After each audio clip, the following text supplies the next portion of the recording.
Shri Chaitanya Mahaprabhu always lamented in separation from Krishna. In the mood of Radharani, he would lament, our Krishna does not realize what we have suffered from injuries inflicted in the course of loving affairs.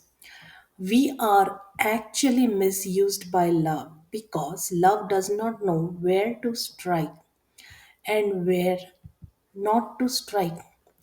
Even Cupid does not know of our very much weakened condition. What should I tell anyone? No one can understand another's difficulties. Our life is not under our control, actually, for the youth will remain for 2 or 3 days and be finished soon. In this condition, in this condition, Chaitanya Mahaprabhu said, O Creator, what will be our destination? In the mood of Radharani, of course. So, oh, what shall I say of my distress after I met Krishna? My loving propensity sprouted, but on separating from him, I sustained great shock, which is now continuing like sufferings of a disease. The sufferings of a disease. What are the sufferings of a disease? A diseased condition. So, sufferings of a disease. Here it is Kama, Krodha, Lobha, Moha. ये भवरोग, that is the भवरोग. काम क्रोध लोभ मोह मद मात्सर्य. The only physician, the only physician for this disease is Krishna himself, but he is not taking care of this sprouting plant of devotional service. What can I say about the behavior of Krishna? Outwardly, he is a very attractive young lover, and at heart, he is a great cheat, very expert in killing others' wives. So,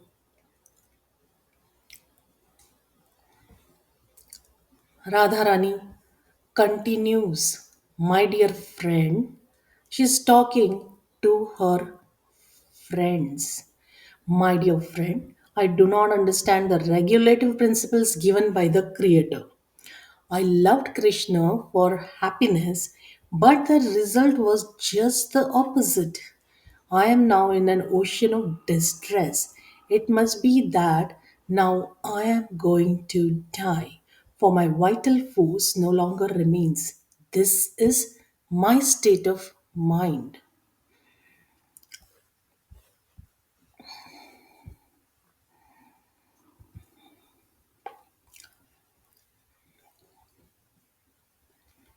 And she further laments, Kutila prema ageyana nahi jane stana stana bhalamanda nare vicharite krura shathera gunadore hate gale bandhi more rakhiyache nari okasite. By nature, loving affairs are very crooked.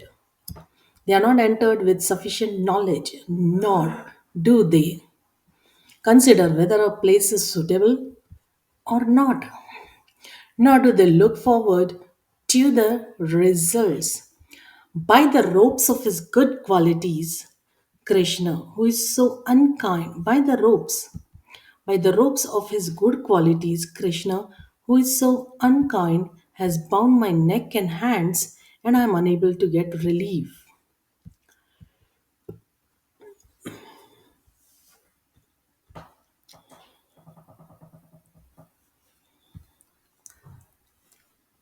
So, this way, Chaitanya Mahaprabhu, in the mood of Radharani, used to lament, and he was in great distress and pain.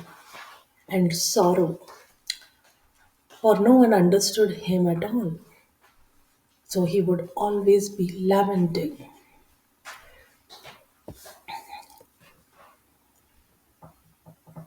So here Radharani is saying that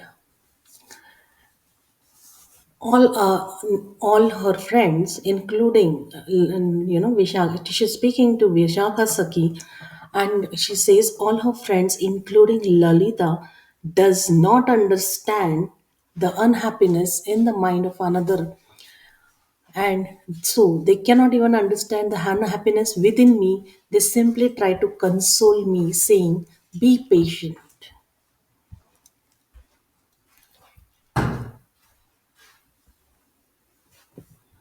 And then she says, "My dear friends, you are asking me to be patient, saying Krishna is an ocean of mercy, and sometime in the future he'll accept me. But I must say that this will not console me. A living entity's mind life is very flickering like a water on the leaf of a lotus flower. Who will live long enough to expect Krishna's mercy? So, a human being does not live more than 100 years. You should also consider that the youthfulness of a woman, which is the only attraction for Krishna, remains only for few days. So, if you say Krishna is an ocean of transcendental qualities, therefore must be merciful someday, I can only say he is like fire which attracts moths by its dazzling brightness and kills them. Such are the qualities of Krishna. By showing us his transcendental qualities, he attracts our minds and later, separating from us, drowns us in an ocean of unhappiness. In this way, the Lord lamented in a great ocean of sadness and opened up the doors of his unhappiness.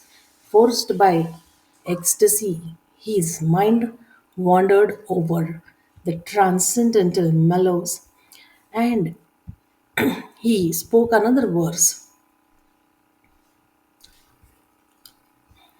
He said that unless I serve the transcendental form, qualities, customs of Krishna, all my days and senses will be entirely useless.